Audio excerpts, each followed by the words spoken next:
Yo, what's up, YouTube boxing family? It's K right here. I'm back at it once again with another fighter on the list today. We got Miss Viviana Ruiz coming out of good old Australia, but I'm gonna just let her take it over and just explain who she is. So, first questions first. How did you get into boxing?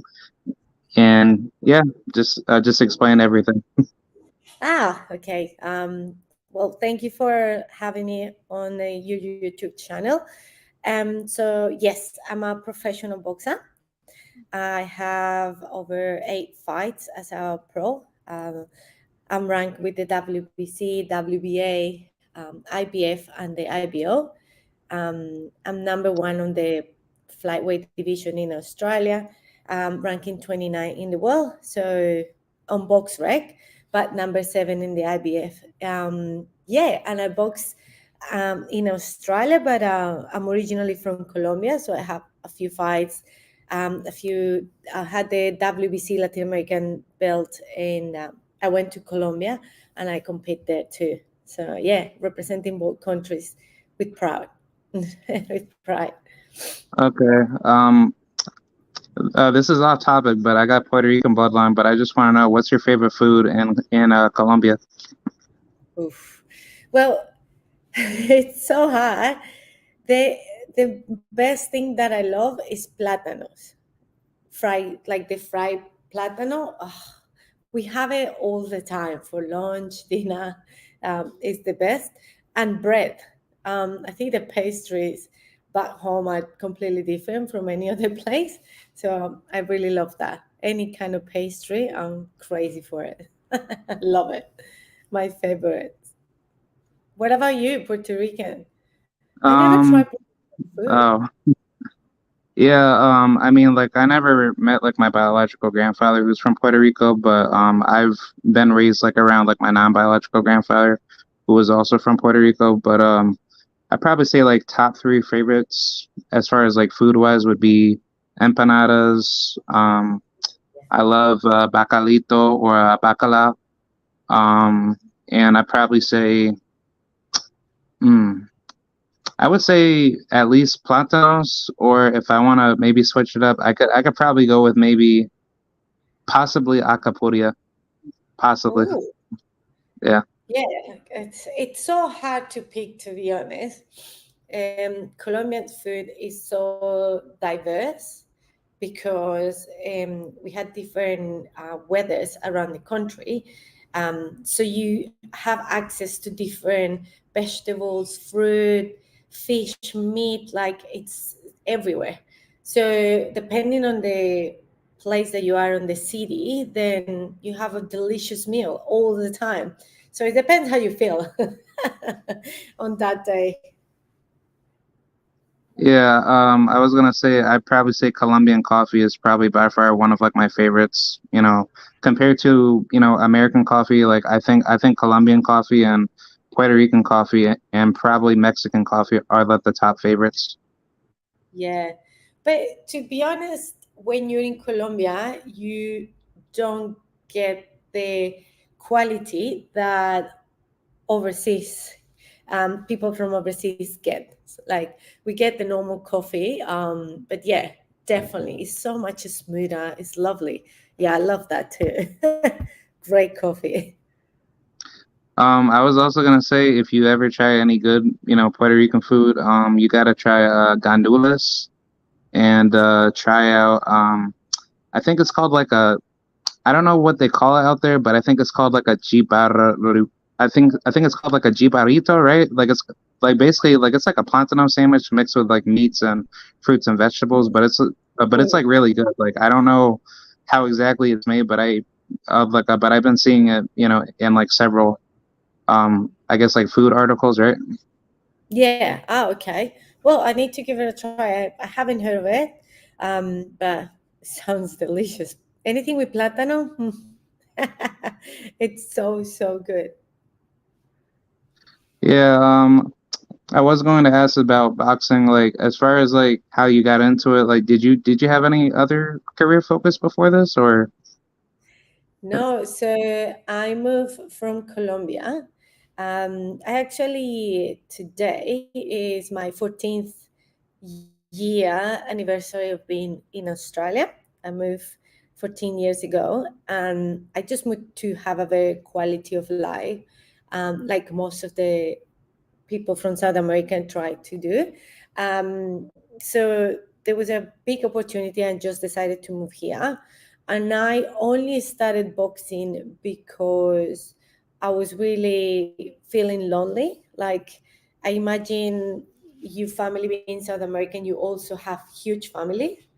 So like your aunties, uncles, cousins, you going to parties all the time with them, celebrating this, celebrating that. Everything is with your family. So moving to a completely different country was a big change that mentally was affecting me, and I'm also have a little bit of a background of drinking a lot.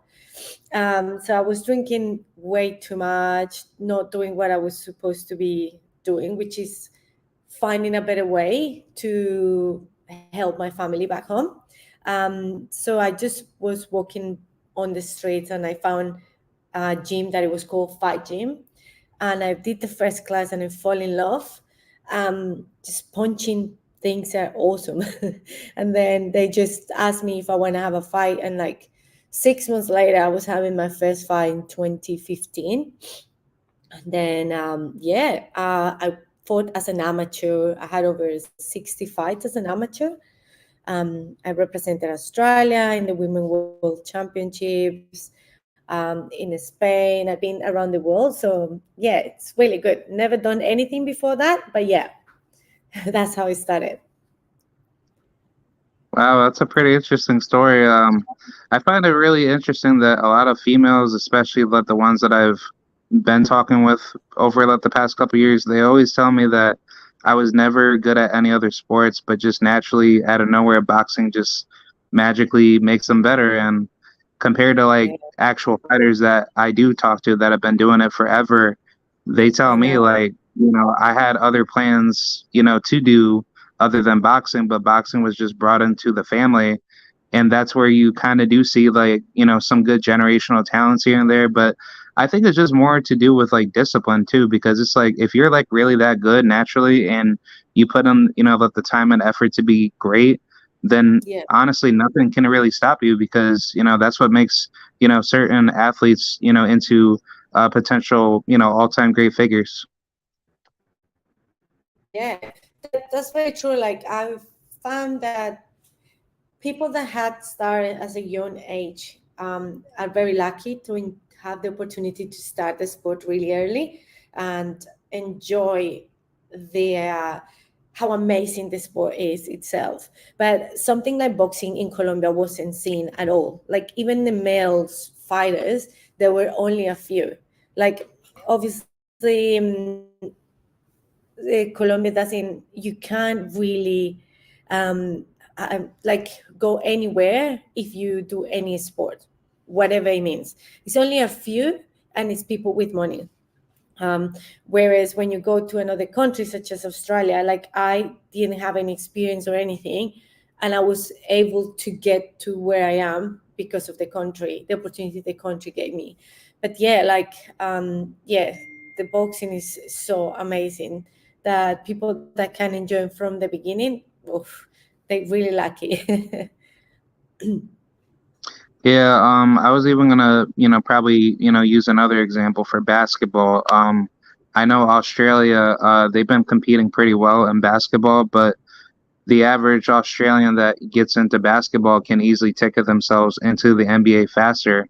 And prior years before that, Australia was never known for basketball, but just out of nowhere, when they started competing in the Olympics and started going up against top tier teams, like they actually produce, a good market for the, Like the for market, the, yeah. yeah, yeah, yeah. So, like as far as like that point of like like of what you brought up, that actually helps athletes grow faster because if you didn't have a path back Of then, course.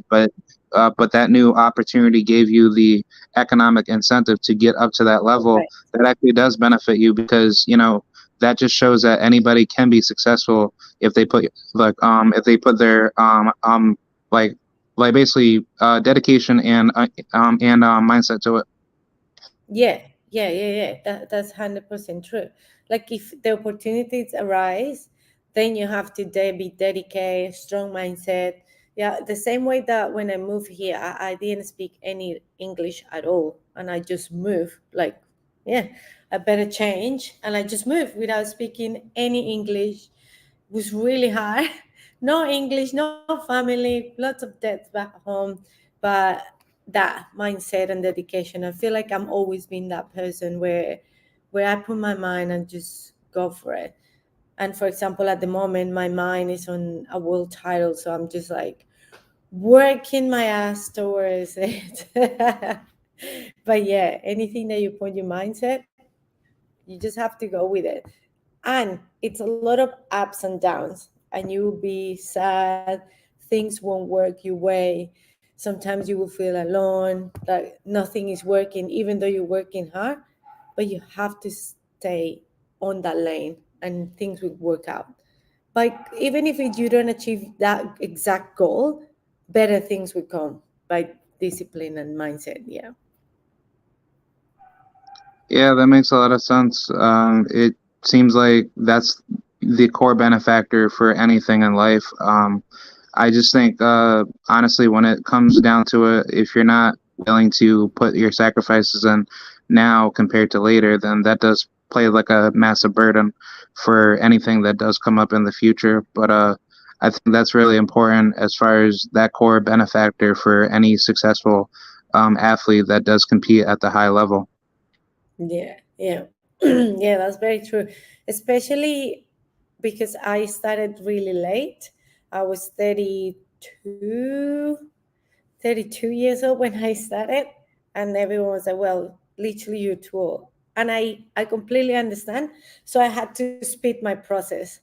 I haven't had time to like just sit down and chill.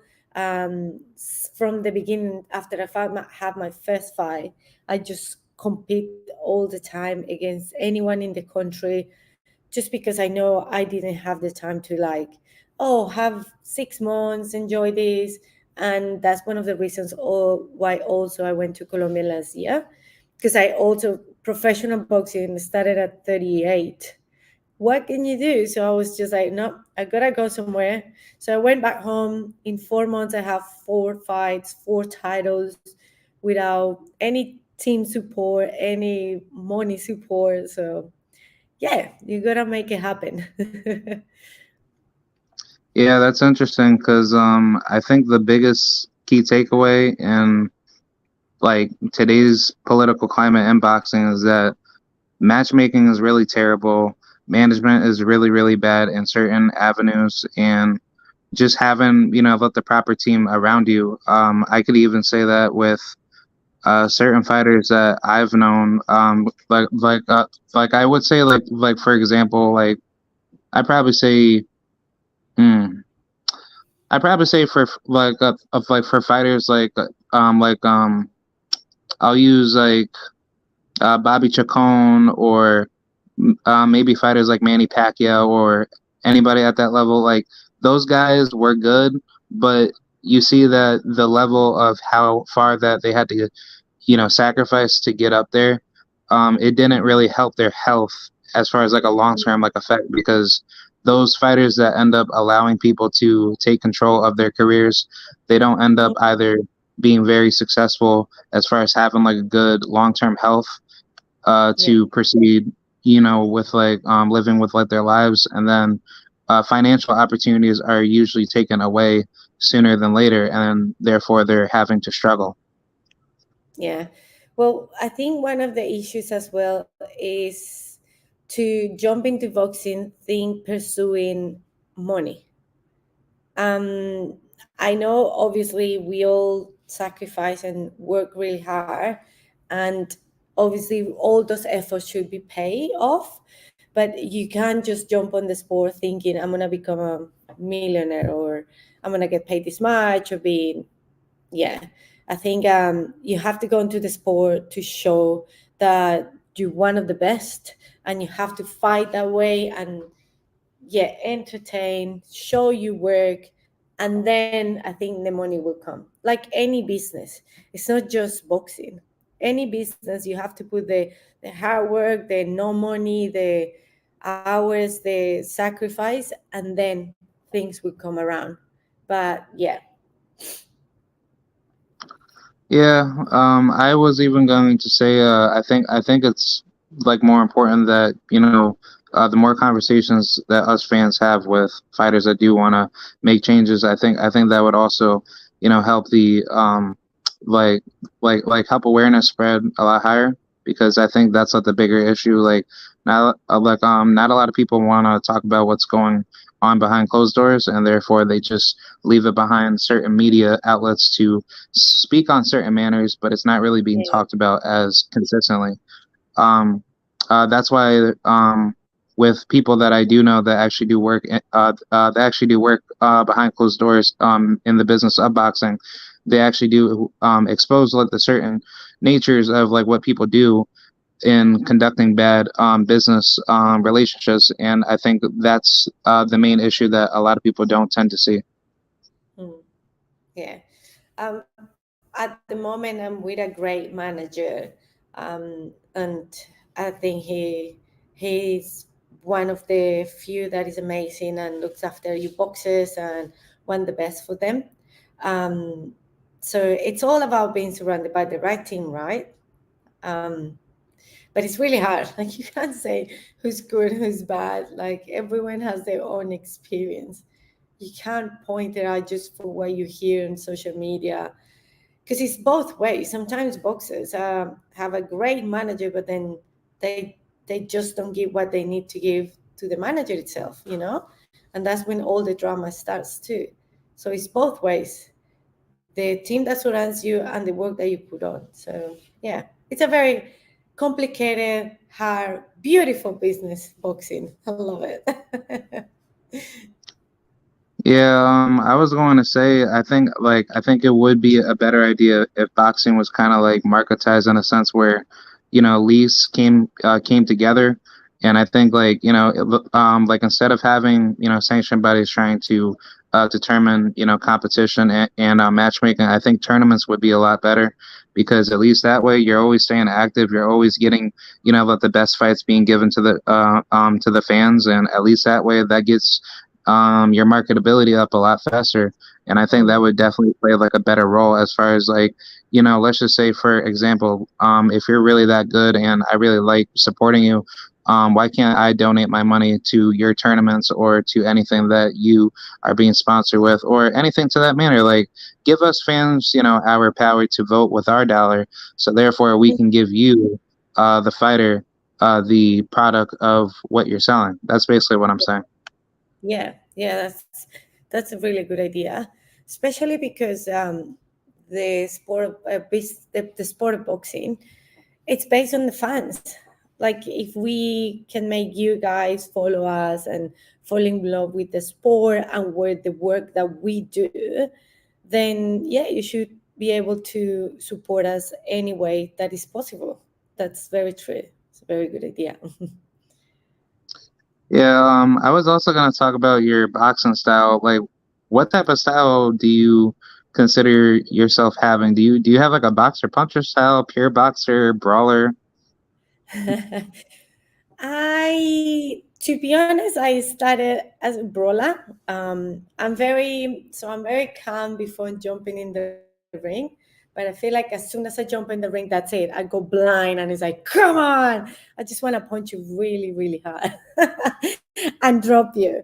But obviously, having a great coach, such as Ben Sava, he has control the aggression and put it in a good place where I can be a universal boxer.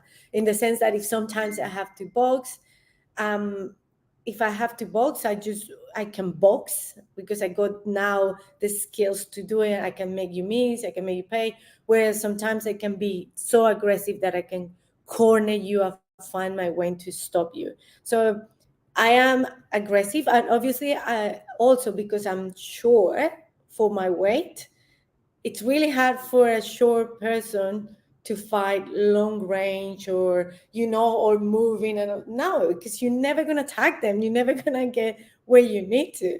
As a small boxer, you always have to be as close as the your opponent as possible to make things happen. So I do consider myself as like an aggressive boxer.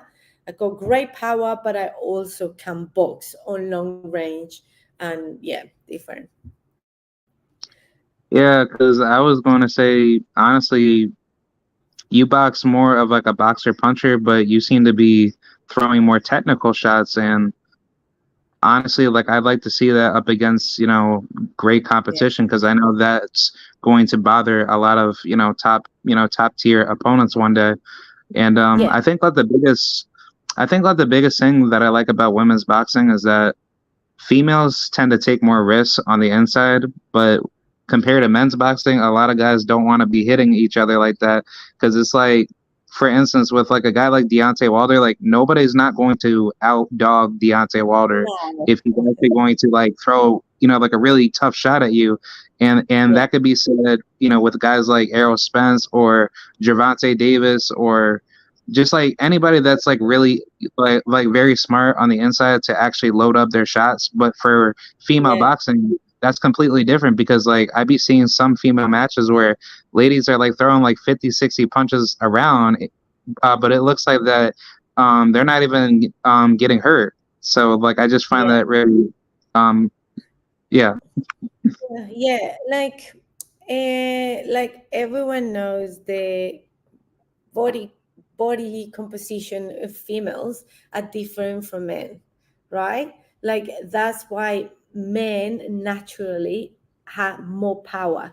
So you can see a boxer on the same weight division as my weight division, and they will knock out people. But that, I don't think, is because of the time frame that we have. It's just we hit different. We did hit different, even as strong as we can. We still had some, like, it's not lack of power, it's just that ability to punch with so much on it. But that's why we end up throwing way more punches.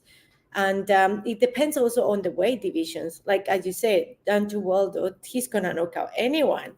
How they super heavy, Tyson Fury, like they're huge. All those fights, a knockout is coming.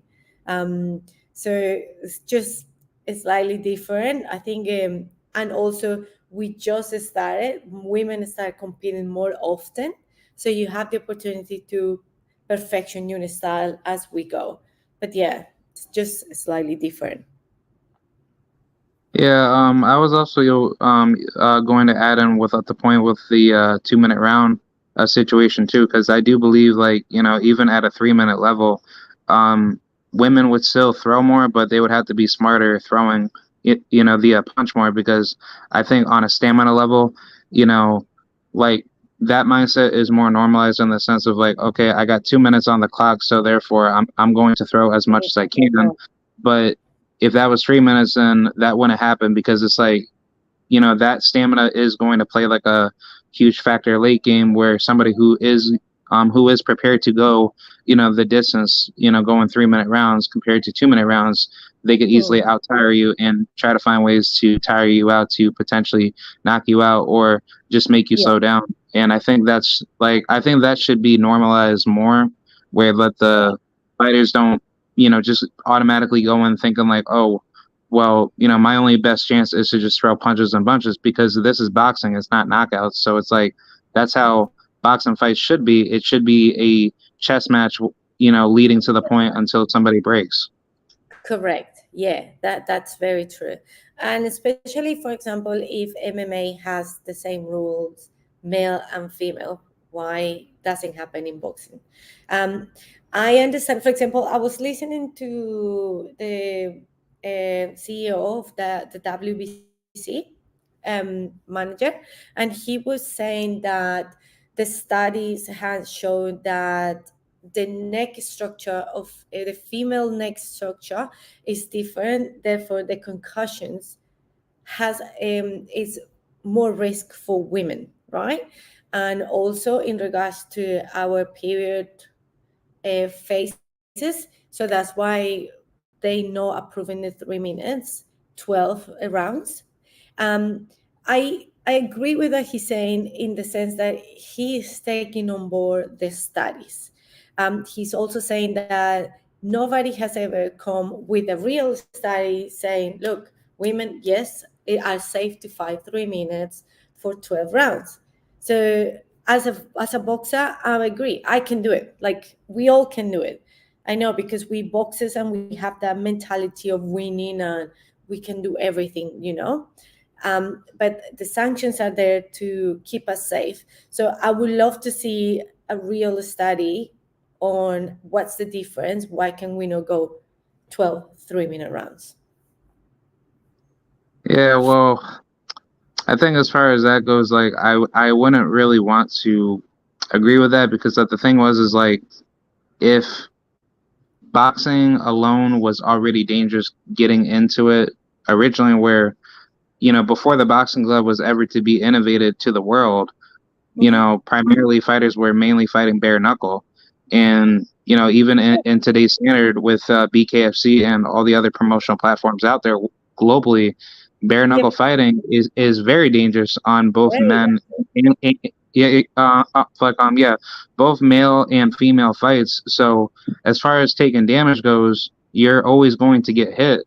And I think mm-hmm. for boxing, it's the same thing because it's like you Yeah. signed up to take that risk to go the full distance. So it's like, Yeah. why are you going to make a double standard that women could potentially die more than men? Because if that's Correct. true, why not see it now in 2 minute fights where females are taking damage? Because that's clearly not backing up enough science to say that females are taking more punishment compared to men. Because there's plenty of guys that won't go 12 rounds because one, they probably have certain medical conditions that could possibly, hurt them later on in the future. And on top of Yeah. that, not many guys will actually be built for that. And that's why very, few fighters could actually go 12 rounds. But point is that sports are sports, and men and women should be going the same equal distance. So I just Percent. think like as far as yeah, like I like personally like I just think like as far as me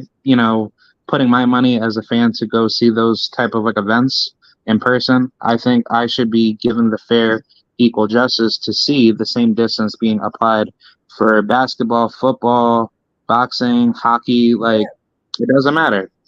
Yeah, why is boxing the only one that it's different? You when you go 100-meter race, it's 100 meters. It's not different from women. The difference is that you compete against other women. The time might be not the same, but it's the same 100 meters. It's the same marathon. It's not 41, 42 kilometers for men and 35 for women. It's 42 kilometers. That's a race. So you're completely right. I don't know what's the difference.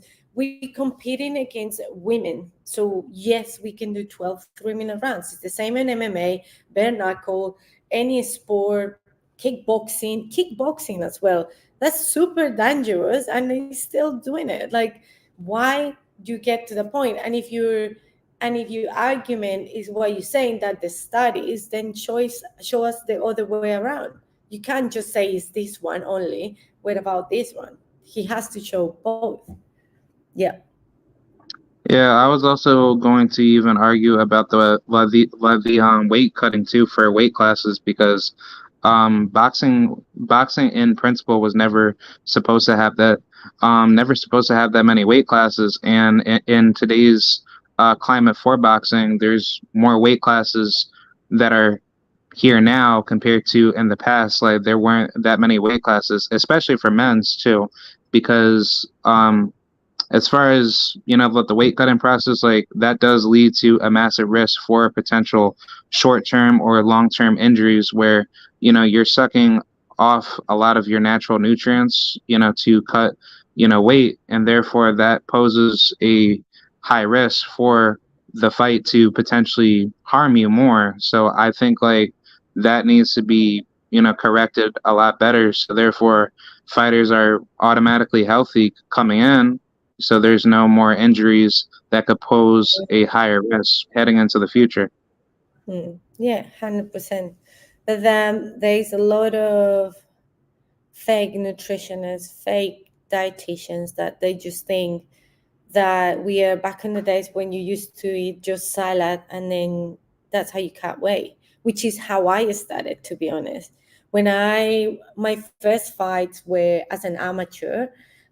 I'm 156 centimeters tall, and when I started I fought at 60 kilos, so that's no right. So then my coach started saying, you have to go down to 51. I was like, what, are you crazy? And we started slowly. We started fighting at 56, then 54, and then I started competing at 51. But that 51 kilos weight cut was, I was doing it wrong. The way that back in the day you used to do, like not eating enough, no carbs and just salads and things like that. Um, Now there's a lot of nutritionists, like dietitians that it teaches you the right way. First of all, as a female, depending on your body composition, your muscles, and everything, do it with the study so you can do a professional weight cut. Yeah, no, just don't eat. Yeah, that's a really good point that you put out.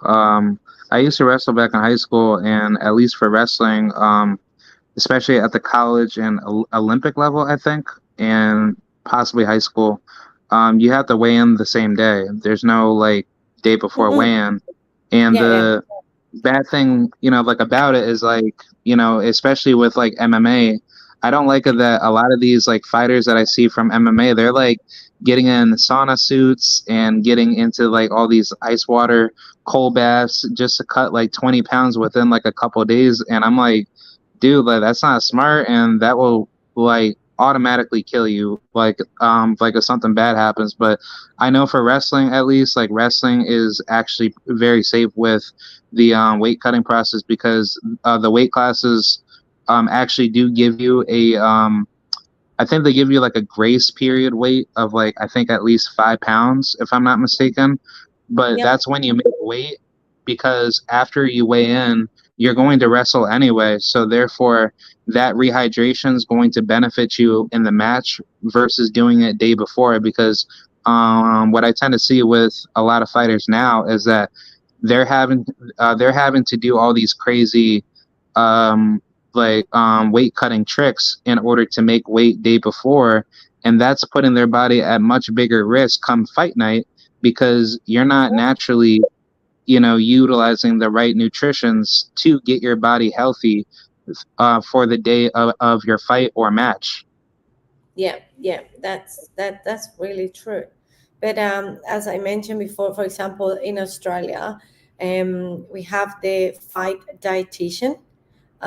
He's doing a fantastic job with professional boxers, with MMA professional fighters, and at the same time, he's also it's a team. Obviously, they're also teaching everyone around the world what the right wake up, what to do, what not to do, and that's what you need. You really need people that have knowledge on weight cuts, not just a normal nutrition is like a, I don't know, bodybuilder. It's completely different what your body needs, you know.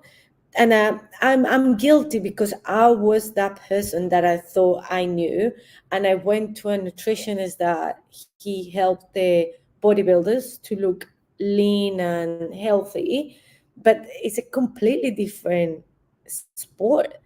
I'm explosive. I need to recover faster.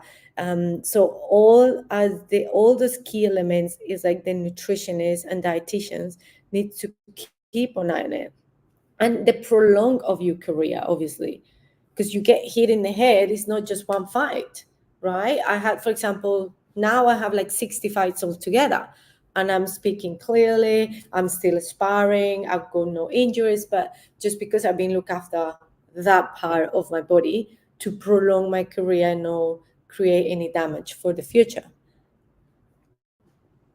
Yeah, I think that's like that needs to be implemented a lot more because honestly, like people don't know how fighters are nutritionally taking care of their bodies. So therefore, I do believe, for these certain fights where you hear like a fighter potentially dying or just getting hurt real bad after like a fight, that's really due to what's going on behind closed doors. Because I think Wow. it's due, yeah, I think it's due to the team that's handling their careers to have them go through all these crazy trials and Oh, tribulations of cutting weight. And I yeah. think that's why if you just experimented having weight cuts, well, like weigh-in days to be made for day of your match, I think you would see uh, less of that issue compared to what Yeah. you see now. Because that's when people get scared of the sport.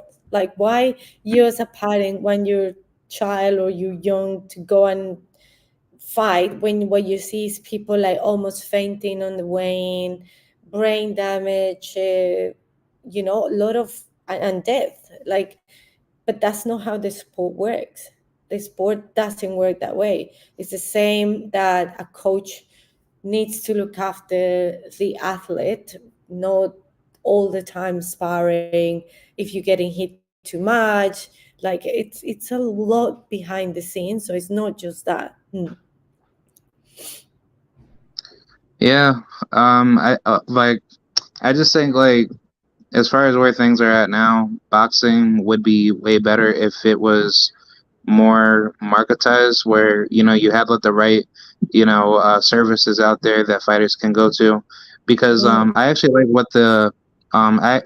like what the UFC is doing for their fighters. I actually spoke with Claudia Gadella in the past on my YouTube channel, and I think she's a nutritionist director if I'm not mistaken. But I mhm. do know that the UFC, they have like these centers. I think it's like I think it's like a nutritional weight cut center, but basically what they have is that they have these certain services that they give out in certain locations where they measure how much body fat that you have and how much weight that you can cut, and For therefore they real. give you like a certified weight. And actually, that's what I actually had to go through back in high school. Up in upstate New York, up in Clifton Park, because I'm from Albany, but I went to school up in Clifton Park, up in the Saratoga region. But my school, they actually measured how much body fat that you can trim, and therefore they measure it by your height. So therefore, if I'm like Yeah. 6 feet tall and I'm naturally supposed to be 190 pounds, like I'll just like put that number down. Like on average, like you're supposed to be at that weight class and be around that range, and not go anywhere over it to go down. So I think like that's where that idea could be good for boxing. So therefore, that will prevent less injuries. That will get rid of weight classes that shouldn't need to be there because I don't want to be paying no like like personally for me, like I don't want to be paying for a fight where I see some guy, weighing in at like 112 when I know that most guys don't look like that on average. And it's like, why do I need to see some guy almost passing out at the weigh-in and then he looks, absolutely garbage, on fight night? So On the like side, I just yeah. think like yeah, I just think that needs to be, called out more and be consolidated because I want to see people compete at the highest level and not, have my money wasted to see somebody get hurt. Yeah, but that's happening a lot lately, where you can see online that people are um, talking more about these experiences because you cannot guess just by looking at someone. You don't know what the the background, the health background is. So coaches can't do that anymore. Like before, it was like, yeah, you have fight here, fight there.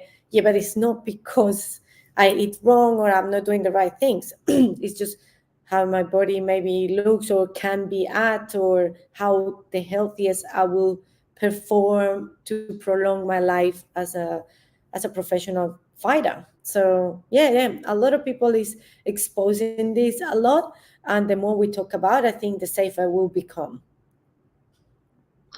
Yeah.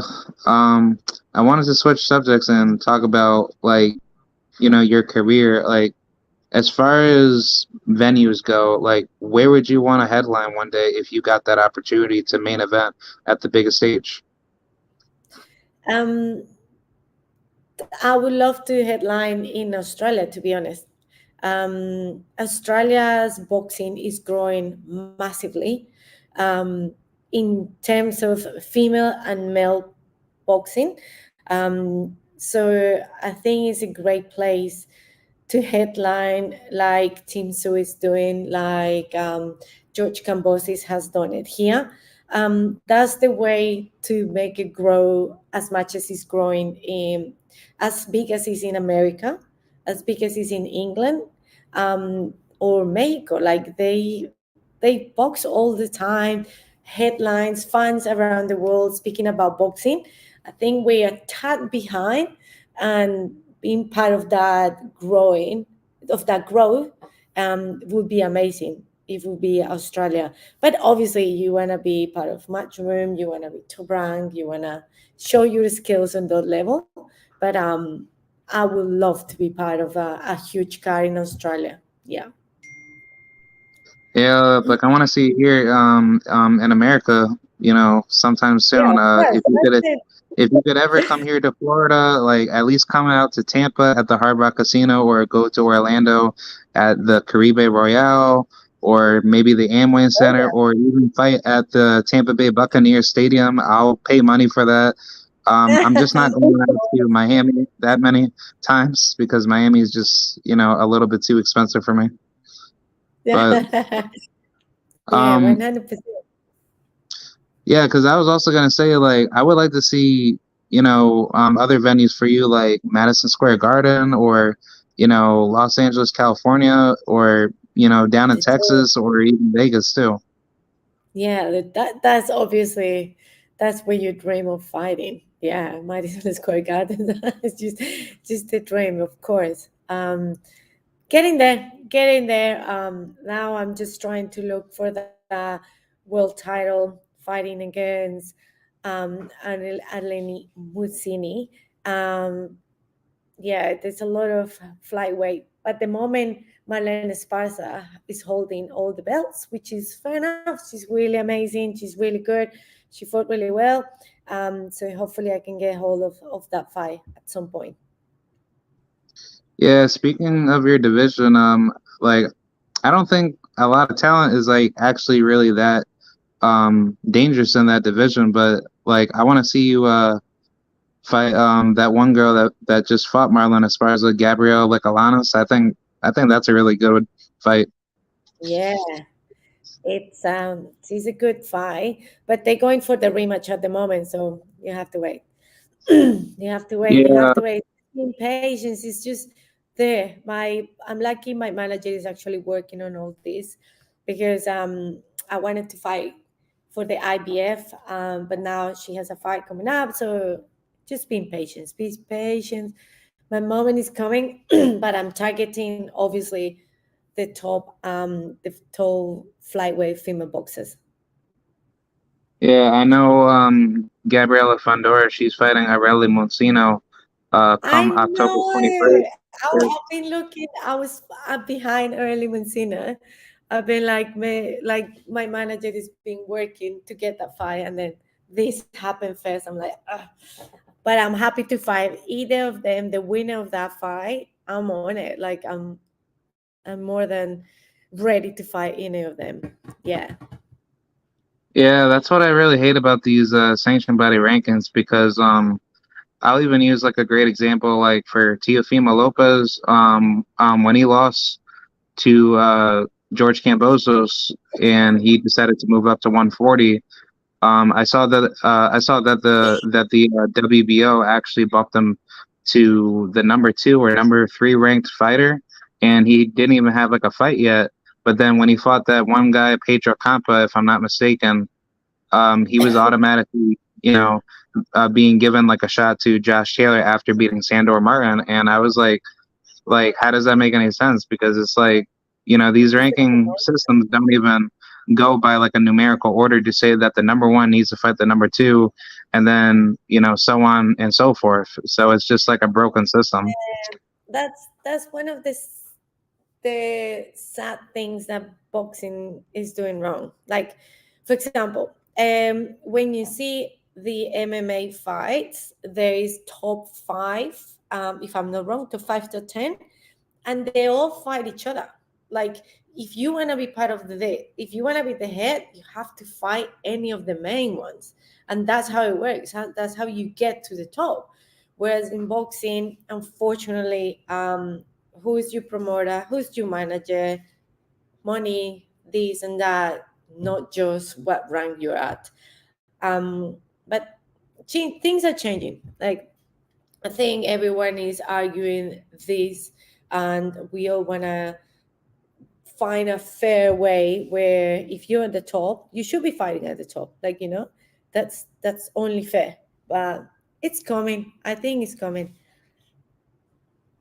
Yeah, At because I this, was going to add in with tournaments and boxing. If you had a setup where, let's just say, you know, if you want to claim to be the best, you have to be in tournaments. So us fans, we're going to vote with our dollar to make sure that you will always be considered the best when you're knocking everybody off in the tournaments. So, every time you win the tournament, you should be given a championship slot to be like, okay, I won this tournament, so therefore heading into the next tournament, I'm already at the top of what the chain, and everybody else has to beat each other out in order to get to the top. And at least that that's way, like that way, it makes your marketability better because every opponent that you fight is a top fighter that yeah, didn't do good in the last tournament. So if they try to avoid you in the next and up like next tournament, they automatically get knocked off. And it should be set up where, notoriety is settled around the tournament structure where every tournament that you win, it automatically increases your marketability and enhance. the function of you getting, more expansion. Yeah, yeah, yeah. That makes a lot of sense. Yeah, it's how it should be. Yeah. Definitely. Um, I was gonna ask the final question, like, what's your end goal for boxing when it's all said and done? When I finished Yes. or before? Oh, just coaching, to be honest. I enjoy that part too. I do some. I had a few amateur boxes, so I really love teaching. I feel like teaching keeps you grounded because as a boxer, you always sometimes you don't have the skills of enjoying a win. What happens, like for example, my last fight, I won my WBC Australasian WBA Ocean Pacific. Great fight, stoppage, like, but I didn't enjoy that moment. I was already thinking, okay, what's next? Where can I get the next fight? How can I get to the world title? Whereas when you're coaching, even when you take them to the ring for the first fight, the happiness they have when they win, and it's just the first fight, and they are as happy as when you started. So coaching is really good, keeps you grounded. Love teaching people, new generations, just to give my best for the sport. So that's the plan, just keep coaching afterwards. Yeah, I was actually going to add in with that, comparable to wrestling, that's how I felt when I first got into wrestling in high school because it felt boring at first, but then once I got really good at it, it naturally, clicks on with you. But I do believe as far as like a professional sense in boxing, like, it shouldn't be, struggling, to the mind, once you get to that point of losing your dedication to it. And I think there needs to be more higher motivators to create more financial incentives to give fighters, that post-career mindset to say, Yeah, this is what I want to do after I'm done. Because I'll even use the NBA as a great example. You see tons of NBA players, going out of their way giving back to the community and Yeah, creating multiple different avenues where children are being inspired by them. And I feel like that's what boxing needs, because yeah, boxing would easily be number one if fighters actually had that financial support to um, basically advise fighters to invest their money early, and then by the time when they're done, they could have those like organizations built up like under their name, where it's just not about promoting fighters, like it's about getting the next generation of children and better other younger audiences together. Yeah, yeah, that's 100% true. Like, for example, I'm always dream of going back home and open a gym where I can help young kids without resources, because at, in Colombia, there's a point that some of the kids don't have even for breakfast. So giving the opportunity of them to be disciplined in the sport, such as boxing, but at the same time help them provide some food, some discipline, some guidance, because that's when violence and other things come, because they don't have anything to look forward to. So I would love that to open just a like a community center to help in Colombia with boxing. Yeah, I just wish that boxing was like collaborated with like other sports, because like for example, like let's just say if the NBA, if they really collaborated with boxing, like that would easily be massive. Like if you had teams that came with other boxing stables where you actually expanded your name, like along with like teams that are going out there helping children, that would be Yeah, awesome, because one, that gets you more exposure, but two, it actually brings like a much wider inspiration, where you actually have children that are looking up to you, rather than just trying to appeal to a certain fan base for people to like you. And I think like yeah, you know I think like the marketability of like recruiting the younger minds is like the bigger aspect to grow yeah. the That's sport.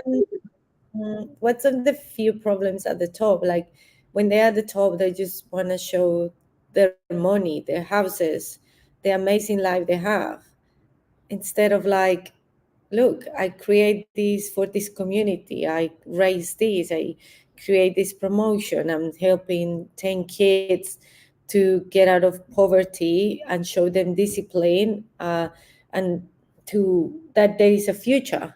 It's a completely different world where we at, but if a few of us can change that, that's amazing. That's the first step, to be honest. Yeah, because like I just think that just makes a lot better sense, and at least that way, for everything that people can contribute to in principle, it just makes it like a much bigger future for the end goal. Mm. Yeah, yeah, 100%. I agree. All right. I think that's Right. about it. Like I had a great time talking with you. If you got any final words, go for it. No, just to anyone that to wants to see my career, just follow me on Instagram. Working really hard towards a big goal.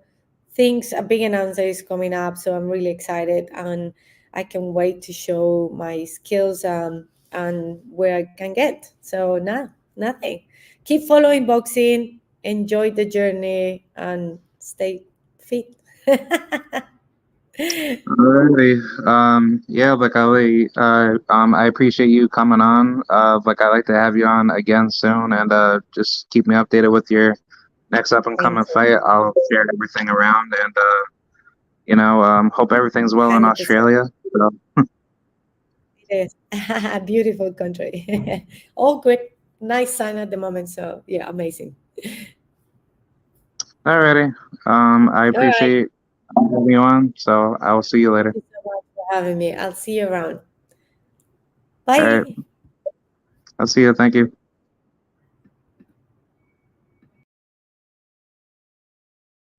All right, y'all. That was Viviana Ruiz. Very good fighter. Please go check her out.